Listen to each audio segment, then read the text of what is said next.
How to log in PlayStation credit card online accounts. Hey everybody, this is Nina from Create Login Delete. Without any further ado, let's get started. Open up your web browser in your PC and at the top search bar, type in PlayStation credit card login. Just like so, you will see this result.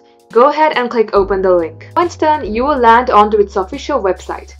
Now go ahead and click on sign in button to get logged into your account. Now at this page, you will see a small portal asking for your username and password. Go ahead and enter your username at the username box. Likewise, enter your password. And if you would like this site to remember your username, then check the box of remember me. Once done, go ahead and click on sign in. In case you have forgotten your username or password, go below forgot username/password and reset your account. Just like so, this is how you will be able to get logged into your PlayStation credit card account online.